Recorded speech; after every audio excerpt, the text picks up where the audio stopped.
Audio Jungle.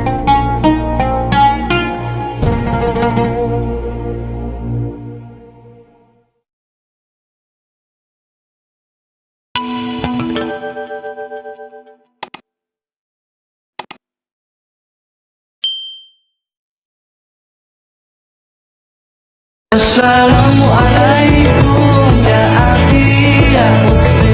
Assalamualaikum ya akhi ya ukhti.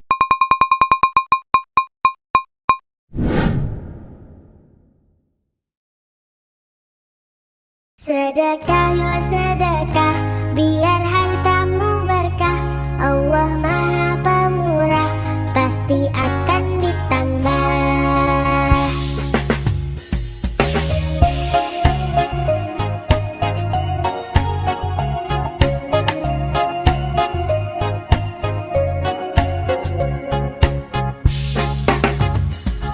Allah Maha Kaya, Allah Maha segalanya.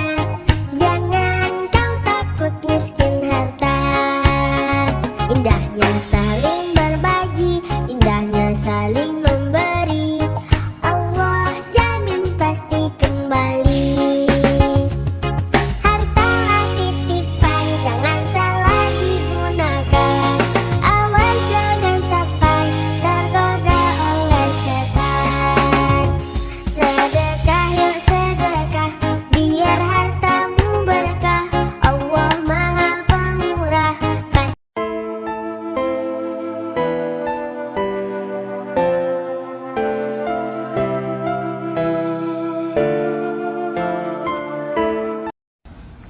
Allahu Akbar, Allahu Akbar. Ashhadu an la ilaha illallah. Ashhadu anna Muhammadan Rasulullah. Hayya 'alas salati, hayya 'alal falah. Qad qamatis salatu, qad qamatis salah. Allahu Akbar, Allahu Akbar. La ilaha illallah. Ayo sholat, lelaki muslim pasti sholat Jumat. Ayo sholat, lelaki muslim pasti sholat Jumat. Sohibul Hajat, Jumat Berkah, 18 Oktober tahun 2024.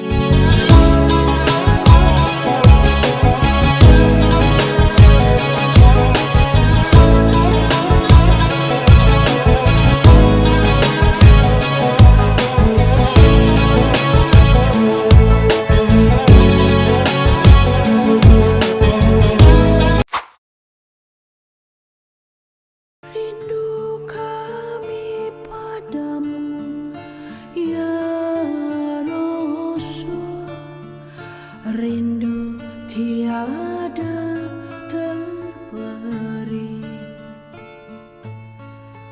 Berabad jarak darimu ya Rasul, serasa di kau di sini. Cinta ikhlasmu pada manusia bagai cahaya suarga. Dapatkah kami membalas cintamu secara bersahaja?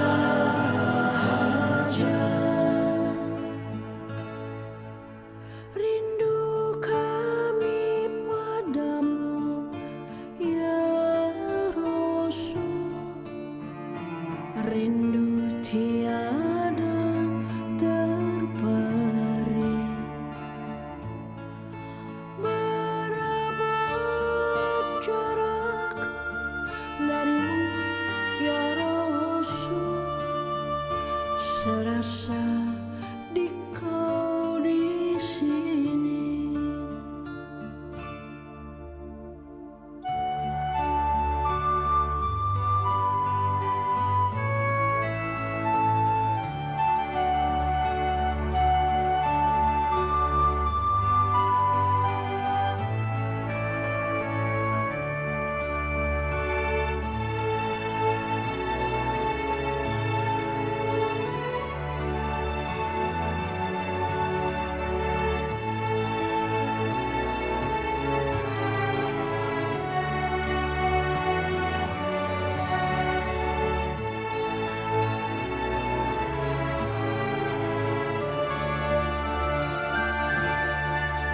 cinta ikhlasmu pada manusia bagai cahaya suarga.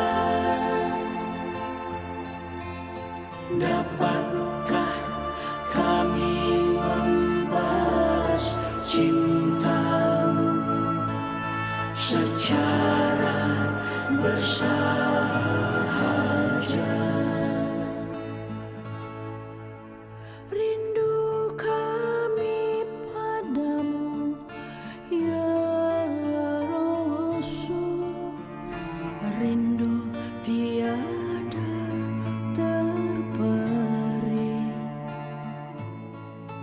Berapa jarak darimu ya Rasul, serasa di kau di sini.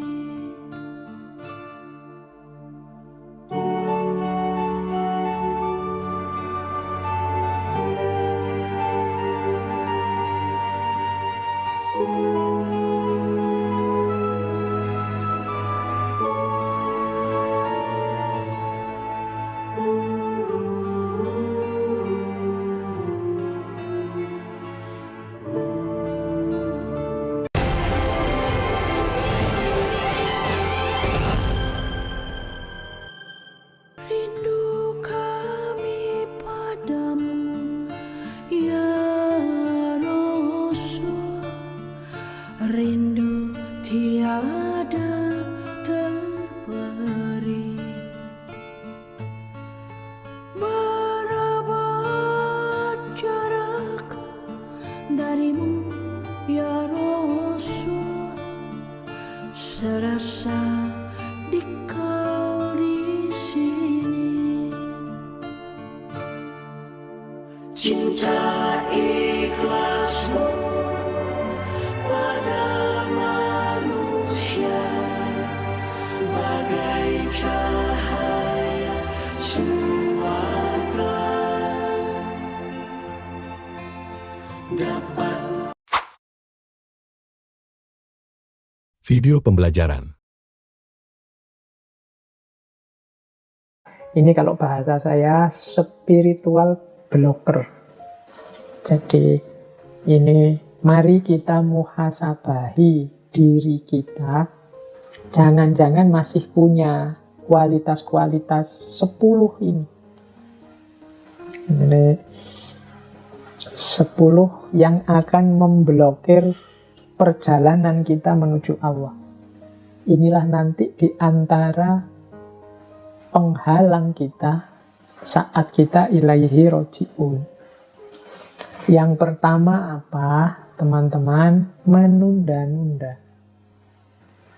Jadi menunda-nunda itu adalah tidak segera menjalankan kebaikan meskipun sudah paham, sudah punya niat, tapi masih nanti saja atau nanti dulu.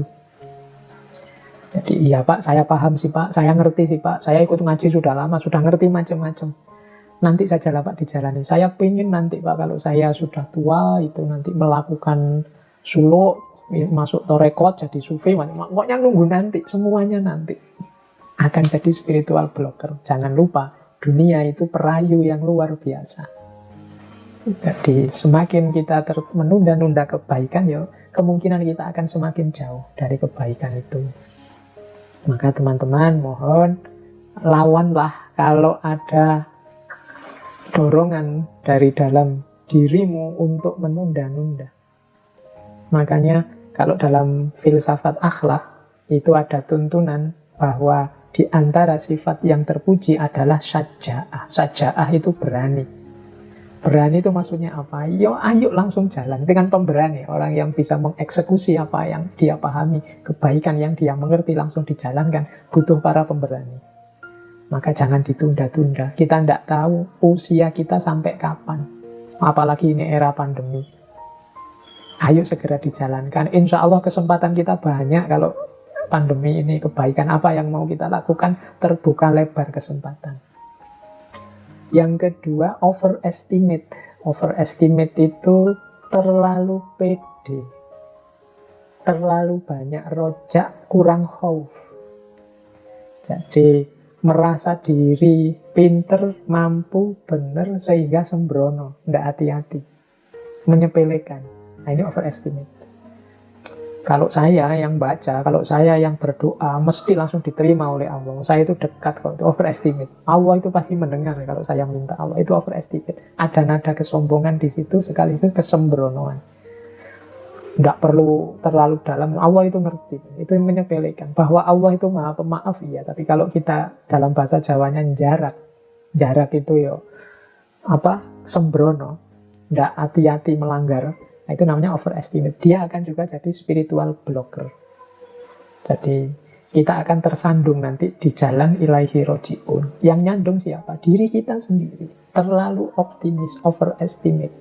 Rojaknya terlalu besar sehingga khaufnya hilang. Padahal innama yakhsyallaha min ibadihil ulama. Sesungguhnya yang paling takut pada Allah itu para ulama. Jadi justru bukan rojak tapi takut. Orang overestimate ini takutnya kecil.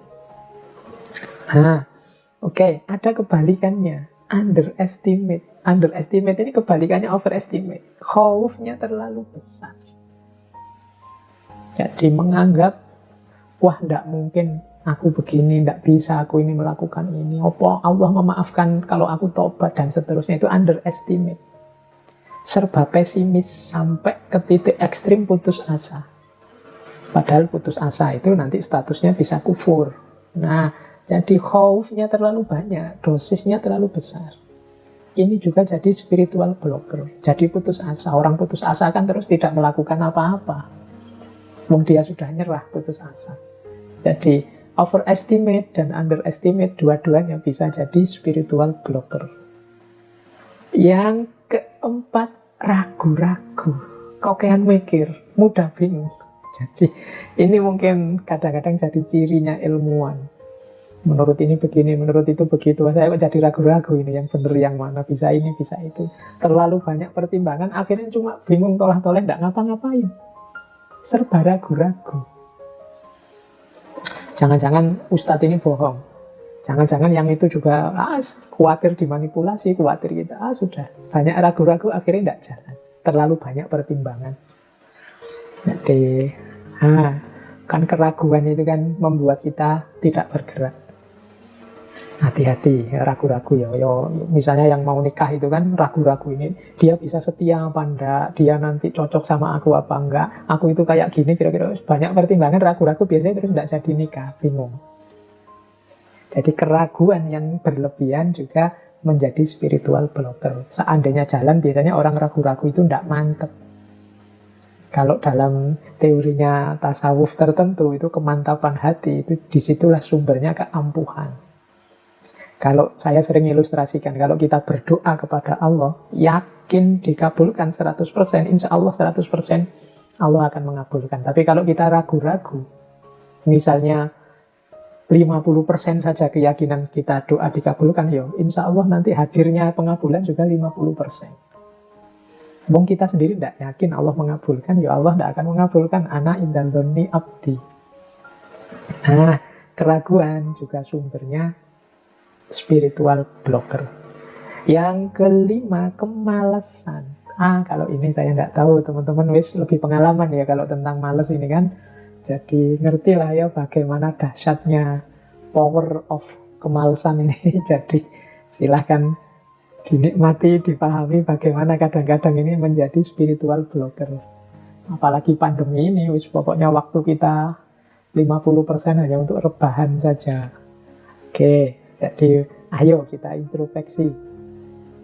Kebosanan ini untuk teman-teman yang biasanya sudah baik, sudah jalan. Cuma kemudian setelah waktu berjalan lama, kehilangan rasa. Boleh bahasanya kehilangan rasa itu ya. Tidak ada gerengnya lagi sehingga bosan. Ya ilustrasinya misalnya teman-teman yang mendawamkan sholat malam atau sholat duha itu. Mungkin awal-awal itu rasanya menyentuh, mendalam. Tapi lama-lama rasanya kayak formalitas, tidak ada rasanya sama sekali. Nah itu kebosanan. Makanya Sering sekali saya tekankan, ayo istiqomah, ayo istiqomah. Karena kebaikan itu di tengah jalan akan ketemu dengan kebosanan. Ketika kita mendawamkan, mengistiqomahi. Lawan ini.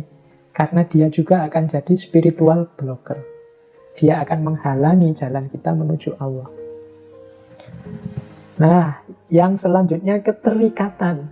Kalau ini tidak harus saya jelaskan detail. Di banyak sesi sudah saya jelaskan bagaimana semakin kita terikat oleh banyak hal, ya semakin kita tidak akan fokus untuk kembali kepada Allah ilaihi roji'un. Kemudian yang ke-8, pamrih duniawi. Ini juga sama seperti keterikatan. Targetnya hanya duniawi. Jadi capek-capek tahajud, targetnya adalah biar kaya. Targetnya adalah biar dapat istri cantik. Targetnya adalah biar lulus ujian. Ya sampai di situ saja perjalananmu. Kalau hanya pamrih keduniaan. Kemudian kurang bersyukur. Isinya sambat, isinya mengeluh. Ini jadi spiritual blocker. Pandemi ini saya lihat orang itu isinya mengeluh semua. Orang lupa bahwa ya mungkin di satu dimensi kehidupan kita yang ini itu isinya bencana. Tapi di banyak dimensi yang lain itu isinya anugerah demi anugerah. Cuma kita terdistraksi, kita hanya fokus pada bencana ini. Melupakan banyak sisi lain yang sifatnya anugerah. Sehingga kita akhirnya jadi tidak bersyukur. Seolah-olah Allah itu hanya memberi kesulitan saja. Oke ya, jadi kurang bersyukur juga jadi spiritual blocker. Orang selalu mengeluh, menganggap bahwa Allah sudah kehilangan Rahman Rahimnya. Padahal dalam Al-Quran kan jelas, la in syakartum la azidannakum wa la in kafartum inna adzabi lasyadid. Orang yang kurang bersyukur, orang yang tidak bersyukur, itu bahkan oleh Allah akan diazab. Inna adzabi lasyadid. Tidak hanya dianggap salah atau dihentikan nikmatnya, tapi oleh Allah akan diazab. Maka jadilah hamba yang bersyukur. Apapun keputusan yang terjadi, berarti itu keputusannya Allah dan kita ridhoi. Dan yang terakhir, su'udzon. Su'udzon itu prasangka buruk. Pada apapun, pada siapapun, termasuk pada Allah. Ini juga spiritual blocker. Jadi, menganggap, wah ini Allah ini mesti sedang marah sama kita, murka sama kita. Wah, Allah sedang tersinggung ini Allah. Nah, ini su'udzon. Kita ini dibenci mesti oleh Allah. Ini su'udzon. Pada Allah, pada manusia juga begitu. Menganggap orang jahat, menganggap orang ini rusak, menganggap orang ini menginginkan keburukanku, dan lain sebagainya. Ini su'udzon. Ini juga spiritual blocker. Jadi teman-teman, di antara bahan muhasabah untuk besok malam, itu menurut saya antara lain, ayo sifat-sifat yang menunda atau menghalangi perjalanan kita menuju Allah, yang seperti saya sebut 10 ini, kira-kira hidup tidak dalam diri kita. Kalau ada, ayo berjuang untuk membersihkannya. Karena ini nanti tidak hanya untuk urusan agama yang ilaihi roji'un, urusan apapun, termasuk hal-hal duniawi yang menjadi tanggung jawab kita, silahkan direnungi bahwa 10 hal itu juga akan menjadi penghalang. Studimu misalnya, bagi yang masih mahasiswa, kalau kalian masih punya sifat menunda-nunda, terlalu pede, atau pesimis, atau ragu-ragu, atau males, atau bosenan, atau kamu sibuk dengan yang lain, terikat dengan yang lain, atau kamu punya pamrih-pamrih target-target yang di luar studimu, atau kamu komplain terus, kurang bersyukur, apalagi suudzon, ya studimu akan susah selesai.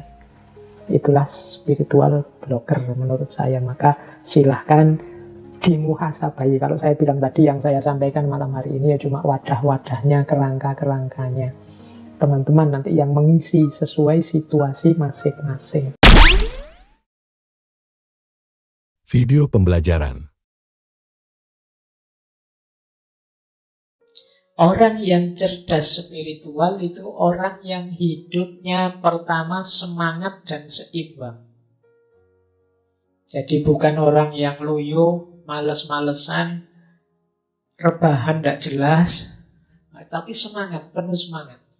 Dan seimbang. Seimbang itu ya Tidak terlalu kayak tadi loh, tidak terlalu berat di spiritualnya saja, melupakan emosional, melupakan intelektual, tapi yo imbang, ya dunia yo akhirat, yo lahir yo batin. Tidak kok batinnya canggih luar biasa, tapi lahiriahnya sakit-sakitan, tidak, seimbang. Jadi semangat dan seimbang. Kemudian orang yang cerdas spiritual itu biasanya mampu mengontrol diri dan mengontrol emosinya. Karena saya bilang tadi ya, spiritual intelijen atau kecerdasan spiritual itu mengatasi semuanya. Jadi tidak mungkin orang cerdas spiritual tidak cerdas secara intelektual, tidak cerdas secara emosional. Pasti sudah ada di level tertentu dalam hal intelektual maupun emosional. Jadi dia pasti mampu mengontrol diri dan emosi. Kemudian reflektif dan introspektif. Jadi mampu muhasabah.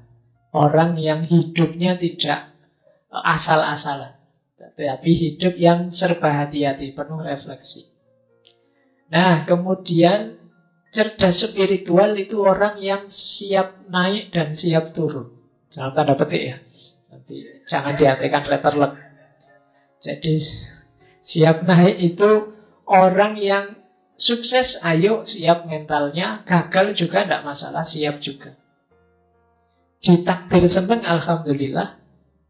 Ditakdir susah, ya innalillah. Semuanya miliknya Allah.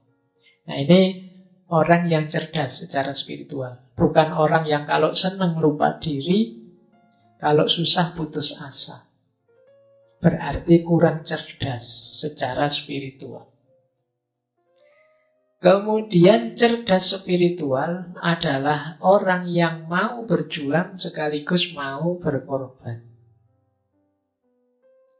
Jadi ya tidak nyari enaknya saja terus.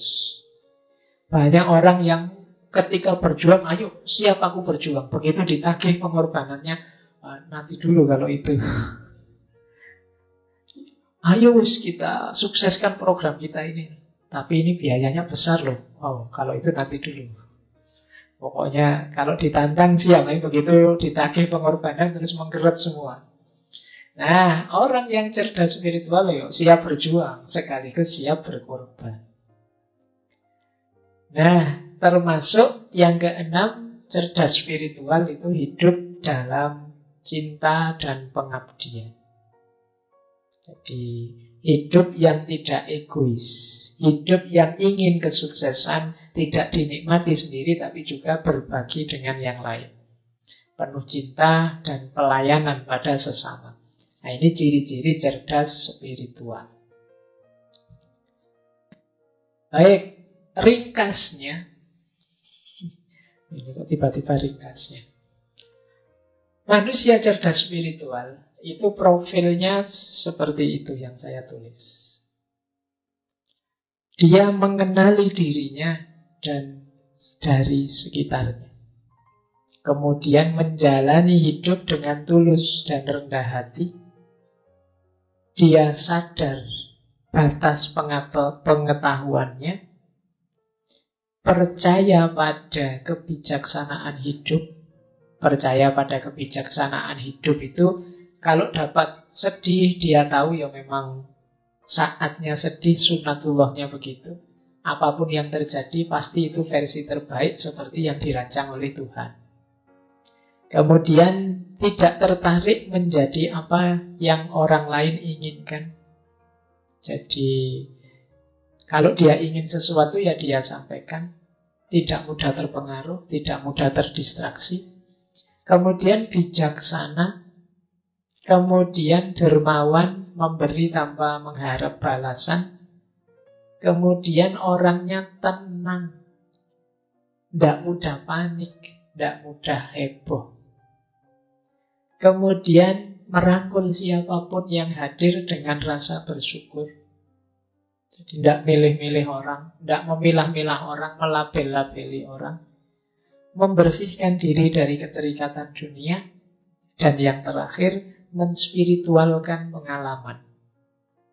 Menspiritualkan pengalaman itu tadi ya. Pengalaman apapun dihubungkan dengan Tuhan, dihubungkan dengan yang maha tinggi. Uang itu duniawi, kita spiritualkan dengan cara kita menyedekahkannya. Kambing kita itu harta duniawi, kepemilikan duniawi, kita spiritualkan dengan cara kita korbankan. Jadi ini namanya menspiritualkan pengalaman.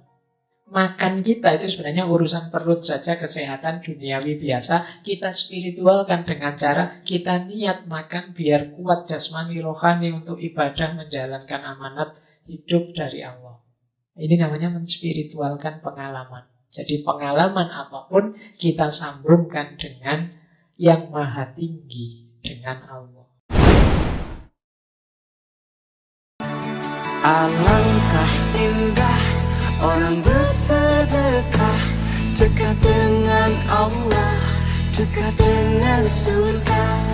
Takkan berkurang harta yang sedekah, akan bertambah, akan bertambah. Allah Maha Kaya yang Maha Pemurah, yang akan mengganti dan membalasnya. Allah Maha Kuasa yang Maha Perkasa, semoga akan membalas surga.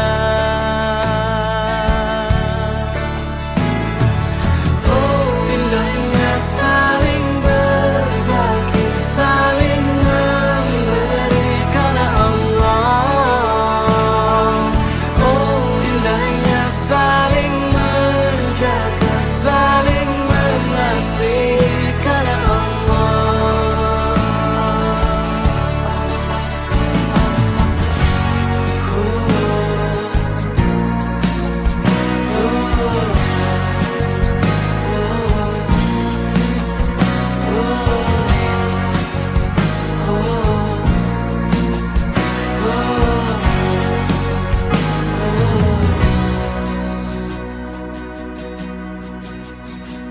Alangkah indah orang bersedekah, dekat dengan Allah, dekat dengan surga.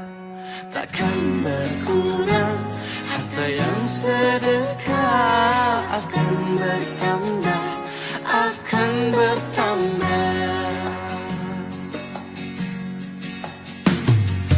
Oh indahnya saling berbagi, saling memberi karena Allah.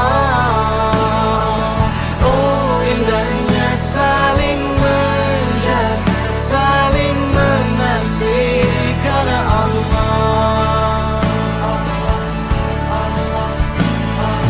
Allah Maha Kaya yang Maha Pemurah, yang akan mengganti dan membalasnya. Allah Maha Kuasa yang Maha Perkasa, semoga akan membalas surga. Oh indahnya saling berbagi, saling memberi karena Allah. Oh indahnya saling menjaga, saling mengasihi karena Allah. Oh indahnya saling berbagi, saling memberi karena Allah. Oh indahnya saling menjaga, saling mengasihi karena Allah.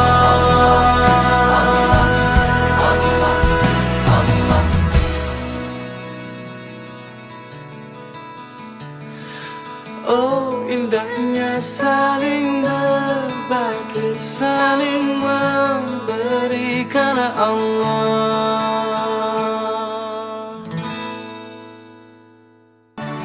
Alangkah indah orang bersedekah, dekat dengan Allah, dekat dengan surga. Takkan berkurang harta yang sedekah, akan bertambah, akan bertambah.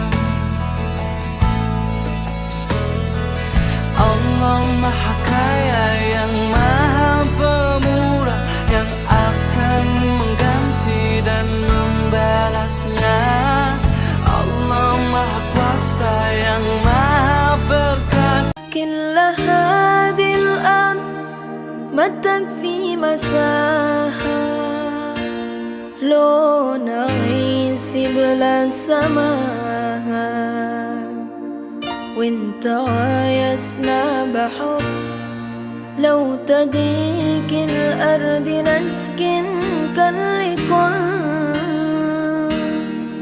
كل هذه الأرض ما تكفي مساحة لو نعيش بلا سماها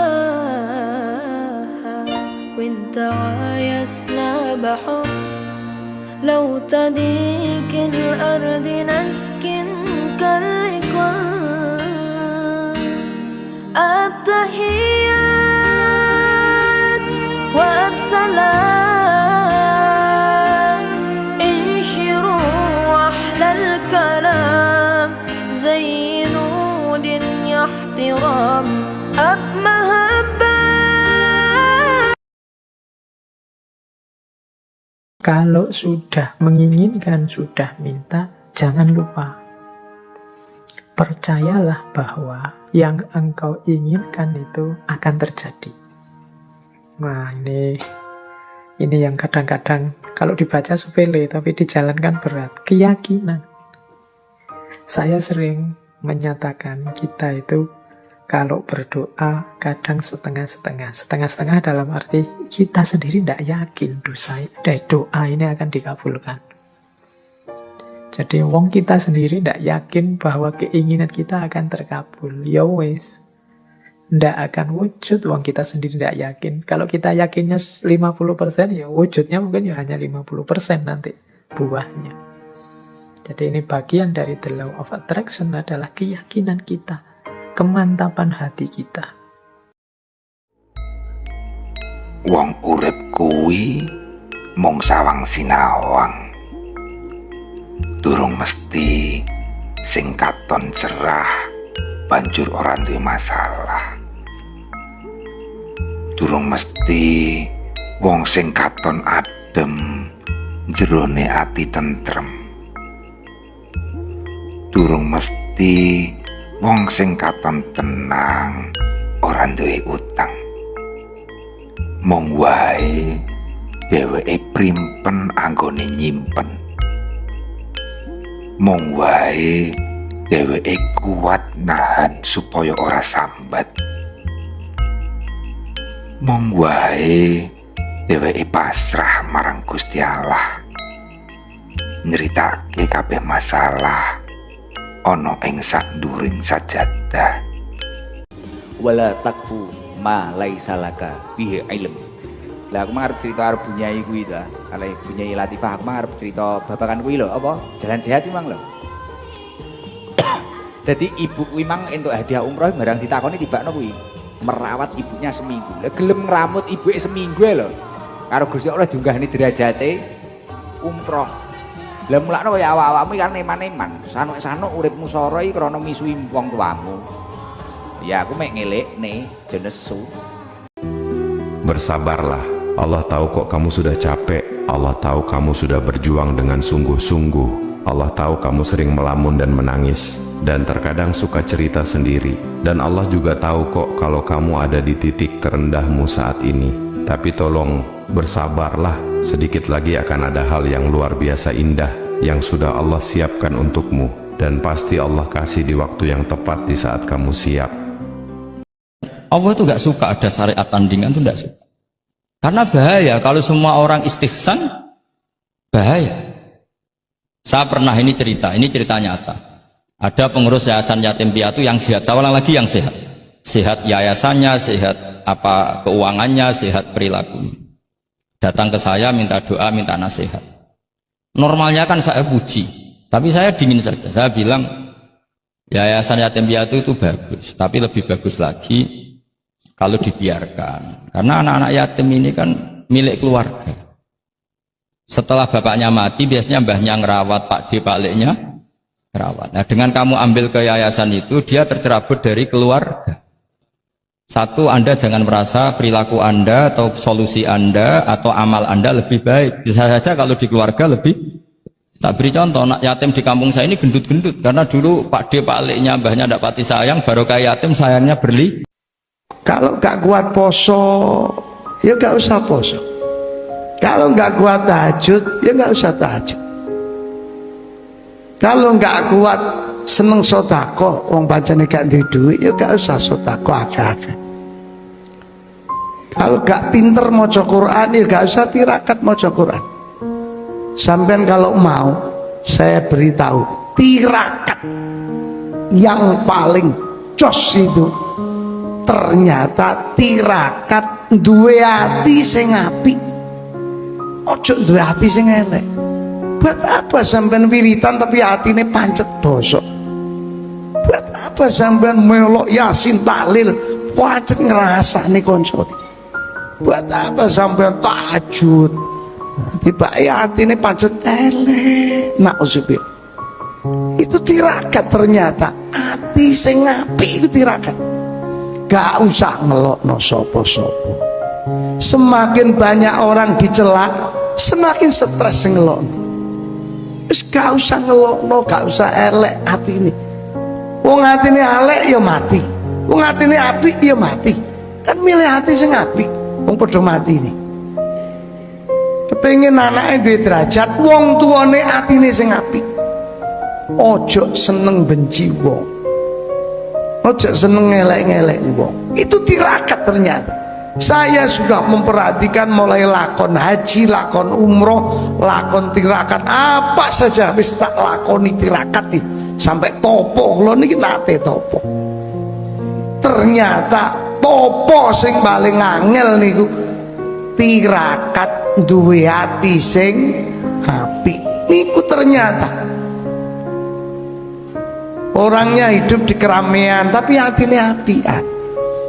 Percuma tuh deliknya jero masjid mojok wiritan beribu-ribu la ilaha illallah hatinya pancet bosok.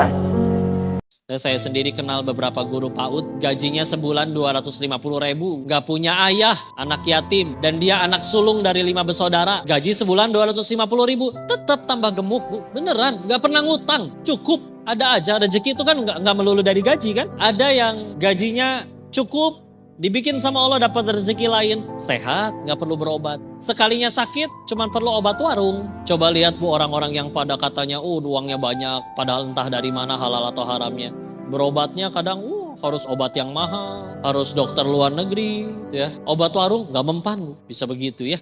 Adil Allah mah, yang pada korup itu na'udzubillah. Inilah kisah menakjubkan sedekahnya sahabat Nabi. Namanya Abu Umamah Al-Bahili, sahabat Nabi dengan nama lahir Syudai bin Ajlan. Ia gemar bersedekah dan sering mengumpulkan sesuatu untuk diberikan kepada yang membutuhkan. Abu Umamah tidak pernah menolak permintaan siapapun, bahkan jika hanya bisa memberi sesuap makanan, sebutir kurma, atau sesiung bawang merah. Suatu hari seorang pengemis datang padanya ketika ia hanya memiliki 3 dinar. Abu Umamah memberi 1 dinar kepada pengemis itu. Lalu pengemis lain datang dan memberikan 1 dinar lagi hingga seluruh uangnya habis. Istrinya kesal dan berkata, tidak ada yang tersisa untuk kita. Setelah itu Abu Umamah berbaring untuk tidur siang. Saat azan asyar berkumandang, Abu Umamah pergi ke masjid. Ketika istrinya masuk ke kamar untuk merapikan tempat tidurnya, ia dikejutkan dengan adanya uang emas berjumlah 300 dinar di tempat tidurnya. Ia berpikir, tidak mungkin suamiku berbuat seperti ini kecuali ia sangat yakin akan penggantinya. Lantas istrinya memberitahukan kejadian tersebut. Abu Umamah pun terkejut dan bertanya, celaka apa ini? Aku juga tidak tahu. Aku menemukan seperti yang Anda lihat, jawab istri. Video dakwah. Dunia ini bukan untuk dikejar. Dunia ini untuk ditinggalkan. Kita semua tahu orang mati di Indonesia disebut apa? Meninggalkan dunia, meninggal dunia. Terus kenapa mengejar dunia kalau untuk ditinggal?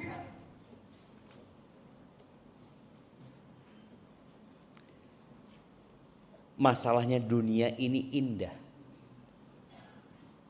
Dunia ini manis.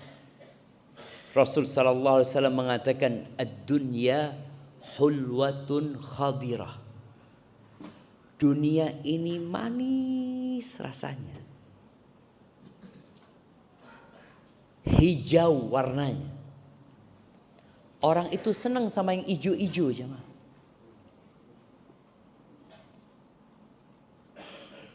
Wa innallaha mustakhlifukum fiha.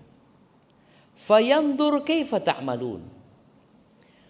Allah Jalla Jalaluh menciptakan kita di dunia ini untuk menjadi khalifah. Khalifah itu artinya generasi yang akan digantikan oleh generasi selanjutnya.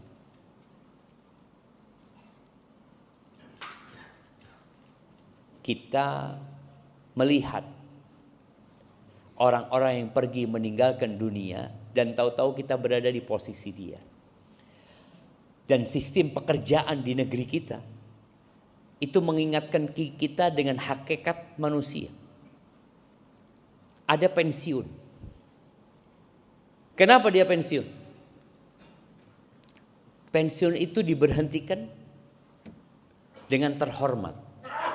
Ada orang di PHK dengan tidak terhormat. Pensiun itu diberhentikan. Loh kenapa? Engkau akan digantikan dengan orang lain. Sampai presiden pun akan digantikan dengan orang lain. Engkau akan pergi. Dulu ada permainan namanya monopoli, tahu kan? Yang anak-anak mungkin nggak tahu ya. Itu permainan dunia. Orang nanti berhenti di hotel ya, dibeli hotelnya, tak tuku hotelnya. Nanti lewat PDAM, PDAM, PLN, pom bensin. Oh, aku punya PDAM, punya pom bensin, punya hotel. Wis mari, wis kesel, wis tutup, wis turu. Ente, bohong-bohongan semua loh. Duit mau iku, hotelnya mau, ada bohong. Dan ini kehidupan dunia, bohong. Orang punya hotel kan. Loh iya Ustaz, ini buktinya. Benar. Iya Ustaz, tahu-tahu mati. Mana hotelmu? Iya ndak ono wis. Ndak ada. Fala taghurrannakumul hayatud dunya. Wala yaghurrannakum billahil gharur. Jangan sampai antum ditipu sama tukang tipu. Siapa tukang tipunya? Iblis. Iblis itu tukang tipu handal zaman. Iblis itu sekolah di mana? Iblis itu sampai hari ini tidak mati. Bayangin ya, dia berhasil godain Nabi Adam. Nipu Nabi Adam. Siapa yang tahu ucapan iblis kepada Nabi Adam? Nah, antum kadang-kadang dengar ucapan itu mungkin. Lah Nabi Adam aja kena tipu. Apalagi antum. Iya, apa Ustaz? Makanya suruh baca a'udzubillahi minasyaitonirrajim. Nah. Oh, Masya Allah. Kasihkan ke beliau.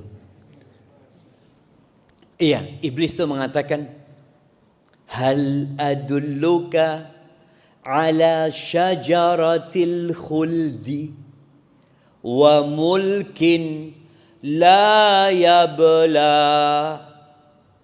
Adam, mau nggak aku kasih tahu pohon khuldi? Khuldi itu artinya kekekalan. Jadi kalau antum ditanya apa yang dimakan oleh Nabi Adam, jangan ngomong pohon khuldi. Itu iblis yang ngomong pohon khuldi. Pohon khuldi, pohon kekal. Engkau kalau makan itu akan kekal. Wa mulkin la yabla, dan kerajaan yang tidak ada habisnya. Makan Nabi Adam. Tapi godaan iblis bukan sehari, 2 hari, 3, berhari-hari terus sampai akhirnya kebohongan itu seakan-akan kenyataan. Kita itu digodain sama setan itu, ya tadi iblisnya tidak mati. Iblis berhasil godain Nabi Adam, turun Nabi Adam dari surga. Godain kaumnya Nabi Nuh, berhasil. Lanjut ke kaumnya Nabi Hud. Lanjut ke kaumnya Nabi Soleh. Nabi Adam mati. Nabi Hud meninggal dunia. Nabi Soleh meninggal dunia. Iblis masih hidup. Sampai berhasil menggoda kaumnya Nabi Ibrahim alaihi salatu wassalam. Kemudian bayangkan kaumnya Nabi Ibrahim bakar nabinya. Atas bisikan siapa? Iblis. Dan nanti iblis itu tidak mau disalahkan. Berhasil menggoda kaumnya Nabi Musa, Fir'aun, sampai ngaku Tuhan. Berhasil menggoda kaumnya Nabi Muhammad SAW, Quraisy pada waktu itu.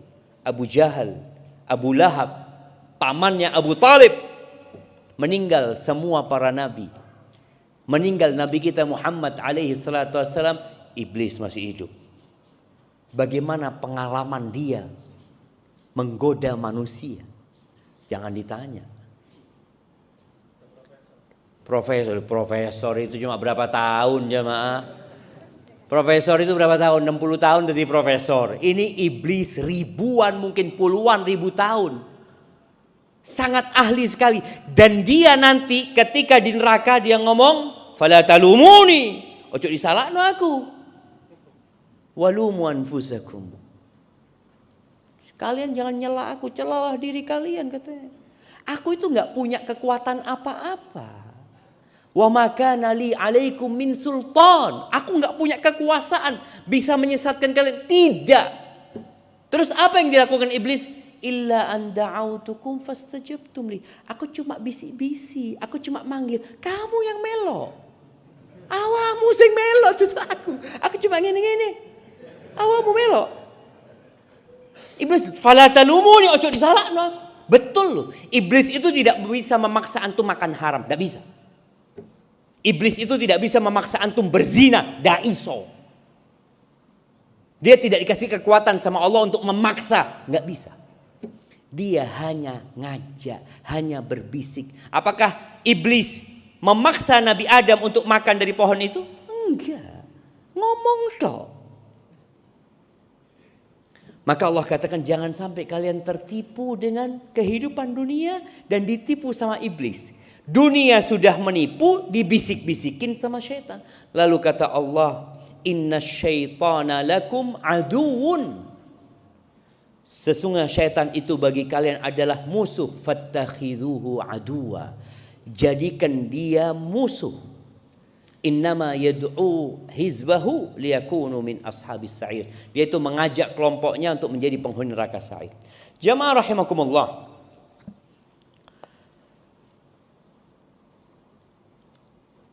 Sebelum tidur ya, kita itu baca doa agar kita ingat sama mati. Bismillahumma amutu ahya. Ketika bangun dari tidur. Nah, apa doanya bangun tidur? Pernah bangun tidur? Iya. Apa doanya bangun tidur?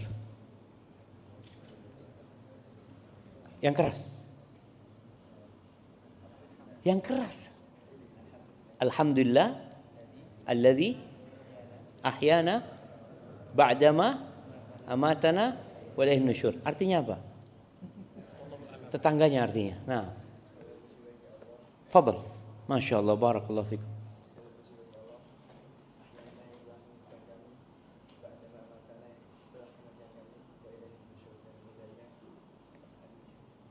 Kita akan kembali kan seperti masyaallah, barakallahu fikum. Fadhal habib. Nah, kita diingatkan jemaah. Mau tidur dielingno mati, bahwa dunia akan kita tinggalkan. Bangun tidur kita mau beraktivitas. Ingat sama Allah. Allah yang menghidupkan dan mematikan kita, dan kita akan kembali kepada Allah Azza wa Jalla. Rasulullah sallallahu alaihi wasallam tidak melarang sahabatnya untuk berdagang. Enggak. Fadhal mau cari dunia, fadhal. Tapi jangan sampai ambisinya dunia, karena engkau akan meninggalkan dunia. Ketika sholat Jumat, apa kata Allah? Ya ayyuhalladzina amanu, idza nudiya lis-salati min yaumil jumu'ah fas'au ila dzikrillah wa dzarul bai'. Wahai orang-orang beriman, apabila dikumandangkan panggilan ya untuk sholat Jumat itu, segera kalian menuju zikrullah, tinggalkan perdagangan. Tinggalkan. Saat itu tinggalkan. Itu lebih baik buat kalian kalau kalian mengerti. Fa idza qudiyatis shalah, kalau sudah selesai salat, fantashiru fil ardi wabtaghu min fadlillah wadhkurullaha katsiran la'allakum tuflihun. Selesai salat, silahkan bertebaran di muka bumi ini. Cari dari karunia Allah Azza wa Jalla. Carilah. Ada perintah kita untuk mencari dunia, mencari karunia Allah Azza wa Jalla. Untuk apa? Untuk dibawa ke akhirat. Karena dunia ini jembatan menuju akhirat. Kalian cari. Bukan habis sholat duduk di masjid tok ya. Jangan berpikir Islam itu wis akhirat tok lunggul di masjid. Habis sholat subuh duduk di masjid sampai zuhur. Habis zuhur sampai asar. Habis asar sampai maghrib. Oh ternyata marbotnya masjid. Ya wajar baca di masjid kerja nih. Tetap marbot itu digaji apa enggak? Digaji. Dapat fulus. Karena kehidupan dunia ini butuh ongkos, butuh biaya. Kita disuruh selesai sholat silahkan bertebaran di muka bumi. Cari karunia Allah Azza wa Jalla. Tapi kata Allah, wadhkurullaha katsiran. Di sini nih pesannya. Kalian ketika mencari karunia Allah, ingatlah sama Allah. Kalian tidak dilarang untuk bekerja mencari dunia, tapi kalian dilarang berbuat dosa. Dan ketika kalian sudah mendapatkan karunia Allah, jangan sampai karunia Allah itu menjadi sarana berbuat dosa. Itu poinnya. Makanya seorang muslim itu ketika diingatkan dengan hakikat kehidupan dunia, agar ambisi dia bukan dunia, ambisinya akhirat. Tapi kerja dia. Makanya ketika seorang ingat Allah selalu, insya Allah dia akan selamat. Ketika mau berbuat sesuatu ingat sama Allah. Oh ini tidak boleh. Ini haram. Kita berada di masa yang kata Nabi SAW, sayati 'alan nasi zamanun, akan datang satu masa kepada manusia, la yubali min aina iktasabahu. Orang enggak peduli. Dapat uang dari mana udah enggak peduli. Amin halalin, amin haram, enggak peduli halal haram. Yang penting dapat fulus. Dan kita seakan-akan sudah berada di masa itu. Video dakwah. Kalau dereng nate terawih Ramadan 36 nganti sakniki. Tapi aja tiru. Nggih mboten ndelik nggih biasa. Nggih tangga-tangga nggih ngerti kula sering ra tarawih. Tapi wong gak yakin, wong ku yakin Gus Bae ora krana gedeng tarawih. Mesti pisan pindho, Pak. Iku wis sunahe para nabi, para ulama dhisik. Aja sampe tarawih ku full, mari kok darani wajib. Jadi mesti ana bolonge kula loro telu. Tapi kena niru ketun Ramadan pisan wae kok bolong telu. Lah ya kodok itu terawih dhewean mbek pangeran jam 3 bengi atau jam 4. Tapi yo kudu ulama gue mergo ngoten niku ulama iku nggawa umat kathah. Banyak satpam sing gak iso terawih mergo tugas. Banyak orang yang mergo adol bakso ra iso terawih, ana kernet ra iso terawih. Banyak umat Islam sing kepengin terawih ra iso terawih. Nak nganti ulama kabeh majibno terawih, Ramadan pisan ora terawih, buangkune Islam opo 100 tahun pisan. Lho sing kepengin traweh reso traweh ku pirang-pirang. Iku nak nganti dadi konsensus elek. Separuh Islam mbok hukumi. Mbok hukumi napa? Elek. Iku sirine kena napa Nabi namung traweh hari ke-6, semenjak iku terus boten traweh, salat teng dalem. Tapi Umar ngerti nak Nabi ning dalem mau menghindari diwajibno. Mulane Umar tetep traweh jalan terus. Dadi Nabi ne lahiran sahabate terus. Lah zaman dhisik biasa, saiki geger. Kok ora seragam, enggak ada standarnya. Bangunnya Nabi PNS tapi ulama karepe saiki kabeh di PNS no kabeh ku ono napa? Standar BAM. Kabeh riwayat hadis sahih sepakat Nabi salat pas Ramadan hanya hari ke-6, bari ndelik. Terus Sayyidah Aisyah komentari sesungguhnya Rasulullah itu mencintai amal itu, tapi beliau meninggalkan karena takut dianggap fardu, dianggap wajib. Paham sih kalau maksudnya.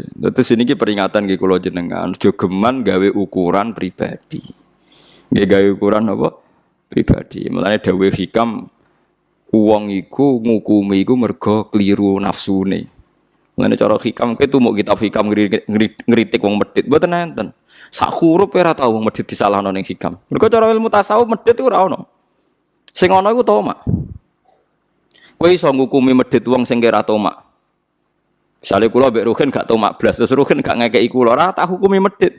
Mergo kula ora duwe tomak. Dadi kowe ngukumi wong liya medhit iku ngenteni kowe ngukumi tomak. Berhubung tomak kecewa darani medhit. Nah kira di kepentingan kan ora bocah wayu mlete sombong. Kowe ra di kepentingan seneng kan gak darani sombong. Barang kowe kepengin entuk perhatian ra takoki kowe, wah sombong, roh aku ra takok. Lah nek ra di kepentingan, kowe wong ayu-ayu ning Jakarta kira kenal lalu lalang liwat ra takok kan gak masalah. Karena Anda tidak punya kepentingan. Mulane cara tasawuf sing ngerusak hukum iku nafsu, termasuk ngukumi wong liya medhit ya mergo dhe nafsu. Toma, ana cahayu mbak arani sombong, mergo mbak lamar ra gelem terus kowe darani sombong. Padahal cara pangeran bener cahayu iku untuk kowe musibah kan. Itu kan.